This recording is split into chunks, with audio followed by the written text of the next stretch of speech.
it's a frustrating situation, isn't it? When you do a great job and people seem to get it, but they never refer. And why is it that some people refer?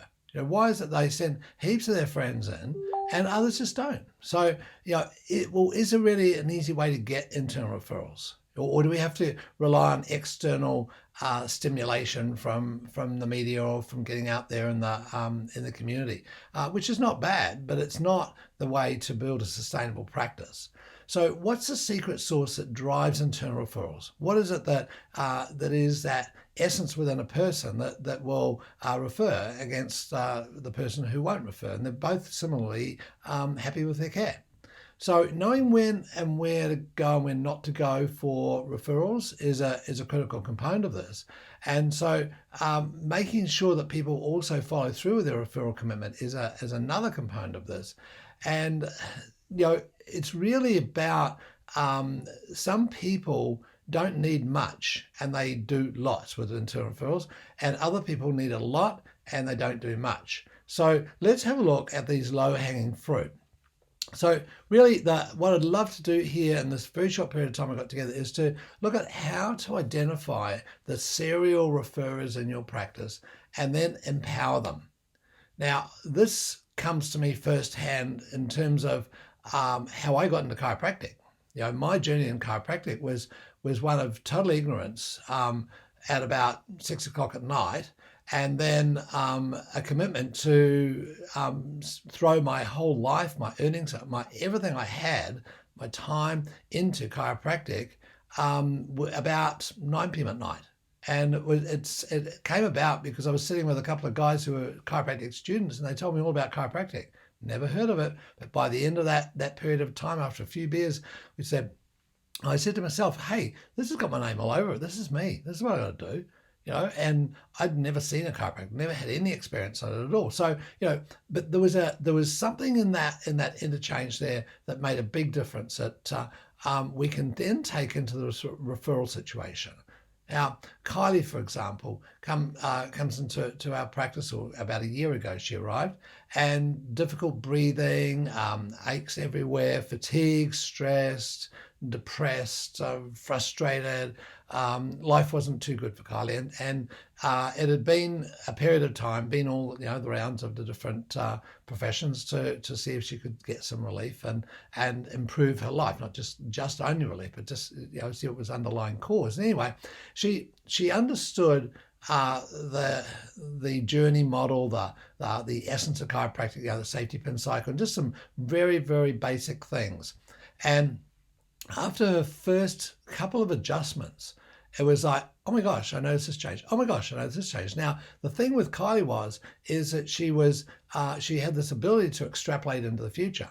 And she had this ability to say, hey, if what you just did then made a difference to the depth of my breath, that's amazing, because that then affects my oxygen, that affects the CO2 exchange, that affects all sorts of other phenomena. So she was able to make sense of it at her level there. But the feeling of that change, the freeing, the easing, the energy that started to come, caused her to start to shout it out to people. And within a month, she'd sent in 8 people. Now, there's an energy here that she had that most of your practice members won't have. And I would say if we look at the 80-20 rule, maybe 20% of people do. So I wanted to explore this a little bit more, because it's now a year down the track and she's still spreading the word. She's still enthusiastic about this thing called chiropractic. So let's just have a look. The quadrant models, and these are brain quadrants, as they relate to your practice. So this is the 4 drivers of any practice, in fact, of any business, in fact, of just any country. It's any group of people getting together, model that on the brain and model it on their neurological preferences. So when we're looking at this attitude of enthusiasm, we're identifying a certain area of the brain, which happens to be this area here. It's what we call the quadrant 1, and it's the part that looks out into the future. So this is a future-oriented component here that allows for people to fire up possibilities, to look at what is out there that is attainable. And this is about potential. So the future orientation is looking in that direction. That part of the brain, the right frontal cortex there, is seeing the big picture. It's seeing the opportunities that lie there, and it has a high value around expression. So expression is a big part of a person who does this quadrant one part really well. Now, we all have our preferences, and some people don't do expression very well.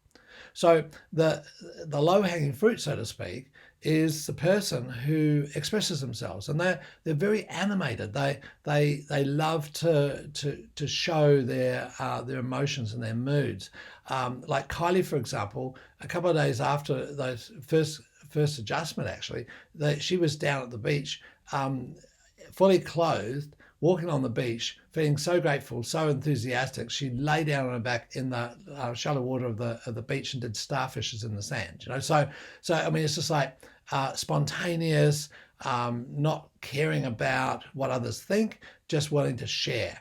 Now, this area of the brain then makes for a great salesperson, as what a referrer is, a person who sees some potential in someone and isn't afraid to share it. They're willing to express it. So the expression at this level is to take it out there and throw it into whatever environment they're in. So she would then take this to her friends, and she was in a stand-up paddleboard group, and so before we knew it, we had the whole stand-up paddleboard group there. We had a family there. We had, and it's just gone on and on and on, because there's an ability there to express. So all I want you to do is to think about the people in your practice who have that great ability to express. They're animated. They come in through the front door, and that they've arrived. They engage with people. They're connectors and networkers. They chat often about rubbish, like literally just talking about stuff. It doesn't matter what they're talking about as long as they can talk.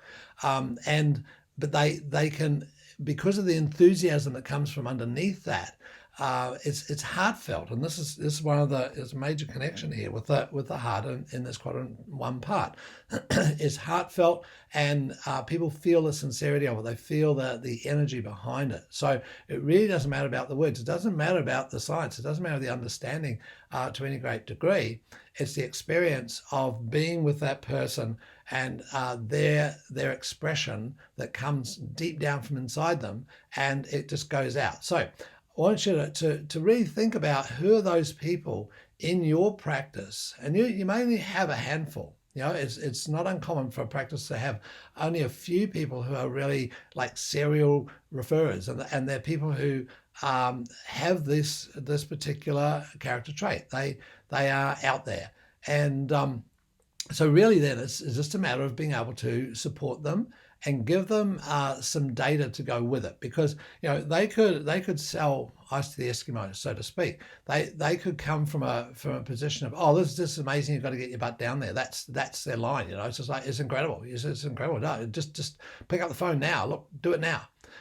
So that's the style. If they can have a little bit more information, it's often quite useful. So very, very small amounts to complete an understanding for this style of expression is very useful. So they can get into probably a little bit more complex discussions with people, but they don't like too much of the information. They want to have the expression. So that's the person to start targeting. So check it out within your practice. See who is out there, or who, and have a team share on this one.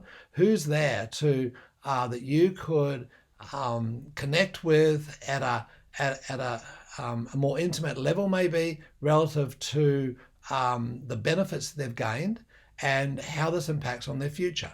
And this is where we have that model called the journey, which you'll see here. And the journey depicts this. The journey depicts the reality of what we're doing within chiropractic. And it acknowledges all the things from the past that have got us to where we've got to, and it also acknowledges there's a process going up into optimization, and even optimization is possible rather than this glass ceiling that we get when we go through a system of relief care by virtue of whatever means, be it chiropractic, be it medicine, be it naturopathy, whatever, to get above the symptoms. So that's a limited view model. It's a zero-sum game. What we're playing here in chiropractic is a game that's much, much bigger. And when that person who does the Quadrant 1 really well sees the potential of this, they see optimization in everybody. And if they can relate that then to the interplay between stressors and resistance in a person's life and the way that they degenerate over time, then they get an appreciation for how people can regenerate over time.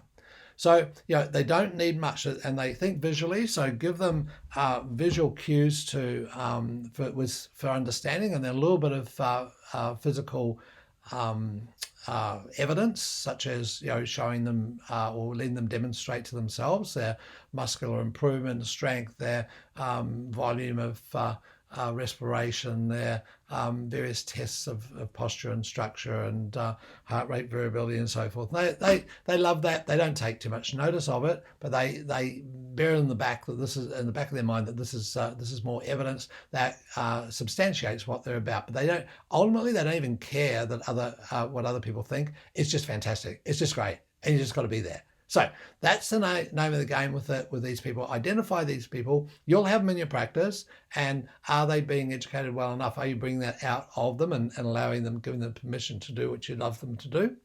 That is to send more people similar to them, maybe, although it may not be, or just be the whole smattering of people into your practice. So anyway, look, if you'd like to have a chat about how we can help you sort through your internal referrals and maybe get the percentages of internal referrals up, then just enter refer below and we can have a chat. And I really look forward to speaking with you.